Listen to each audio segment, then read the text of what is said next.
Kawan-kawan, saya ingin mengupload nih. Kami manggil di sini Pak Jenggot. Cara mengaci kering. Biasanya kan aci basah, artinya tembok ini kalau seandainya mengaci itu setelah diplester langsung diaci, itu aci basah. Nah, ini aci kering ini biasanya hasilnya lebih bagus, kawan-kawan. Lebih artinya kalau rumah-rumah mewah rata-rata struktur meminta yang punya rumah meminta aci kering karena hasilnya itu kan betul-betul datar. Karena kalau kawan-kawan pernah melihat orang memeriksa dinding ini dengan senter, nah itu adalah hasil dari aci kering. Tidak ada ombak biasanya di situ. Tapi kalau aci basah dilakukan, itu akan terjadi ombak-ombak di dinding seperti ini. Nah, cara pertama kalau kita perhatikan ini tentu saja safety dulu Pak Jenggot ini di dalam hal ini adalah dengan sarung tangan. Kalau kawan-kawan yang alergi dengan semen, nah itu usahakanlah pakai safety seperti Bapak ini. Kemudian cara pencampurannya, kalau kita lihat di sini kawan-kawan, inilah bahannya semen dengan air yang akan dijadikan untuk campurannya itu. Jadi dibiarkan saja dulu seperti itu kawan-kawan. Dibiarkan meresap sendiri. Artinya kalau pernah melihat orang mencampur tepung gipsun dengan air, nah semen itu pun jangan dikacau seperti ini dulu. Dibiarkan saja seperti ini. Jadi dia meresap, jadi campurannya itu tidak akan berbongkah-bongkah nantinya. Itu trik sebenarnya, rahasianya itu perhatikan dulu pertama-tamanya. Masukkan air ataupun air duluan atau semen duluan, baru dimasukkan tanpa dikacau. Tanpa diaduk, jangan diaduk dulu. Nah, dibiarkan seperti ini. Nah, Pak Jenggot ini akan memasang seperti itu. Kemudian dinding kalau kita lihat di sini kawan-kawan, udah disiram duluan itu. Udah ada disiram. Karena ini memang kalau tidak disiram duluan akan lain. Memang semen itu wajib disiram. Nah, di sana udah nampak disiram duluan. Kita lanjutkan nanti lagi.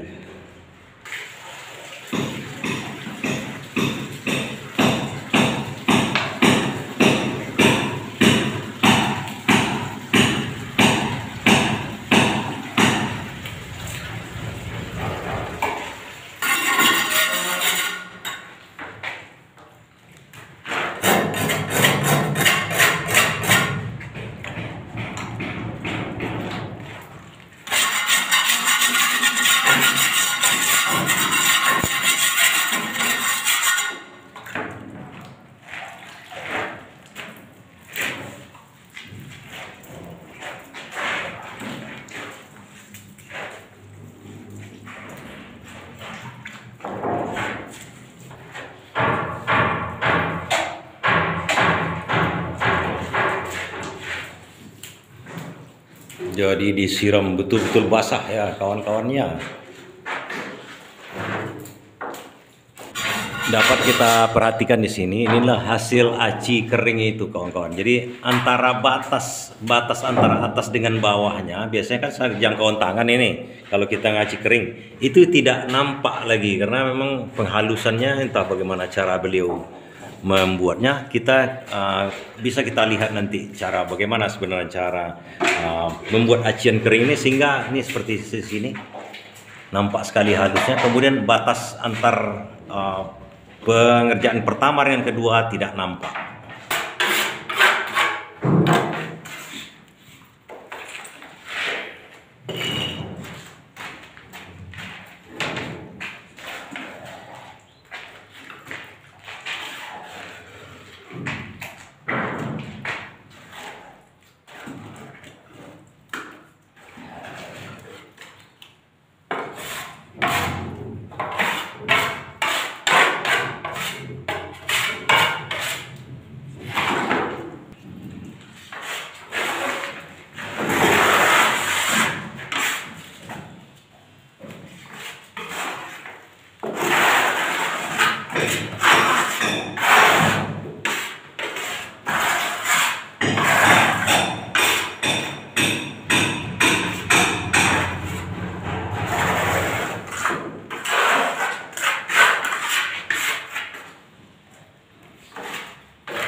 Jadi teknik sebenarnya adalah bagaimana supaya datar dia.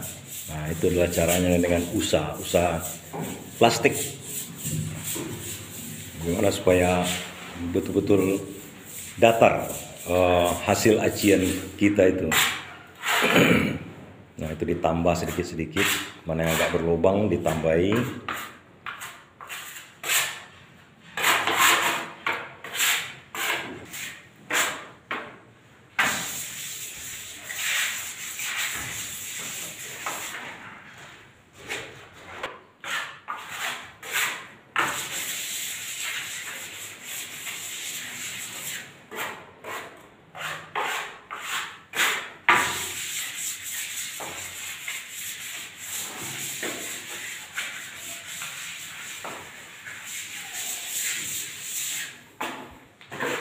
Jadi kawan-kawan, itulah sedikit cara acian kering. Kalau kita lihat, kita perhatikan lagi dari dekat di sini hasilnya. Ini cukup halus. Jadi batas antara atas dengan bawah nanti kalau udah kering dia tidak bakal nampak. Nah, demikian kira-kira triknya sedikit cara acian kering. Jangan lupa dindingnya dibasahkan total, artinya memang basah betul. Kemudian cara adukannya, dan mungkin bisa diperhatikan prosesnya oleh Pak Jenggot ini. Demikianlah kira-kira kawan-kawan. Nanti terakhir kalau memang udah agak kering ini, nanti kadang-kadang digosok dengan kertas semen, kertas atau karton atau semen. Tapi jarang kalau yang di sini saya tengok hampir tidak digosok lagi karena memang udah rapi, udah licin. Nah, demikian sedikit cara. Kawan-kawan coba simak dari awal bagaimana cara ngaduk semennya, bagaimana cara mengaplikasikan ke dinding, dibasahi dulu dan lain-lainnya. Mudah-mudahan hal ini berguna bagi kita. Demikian, terima kasih.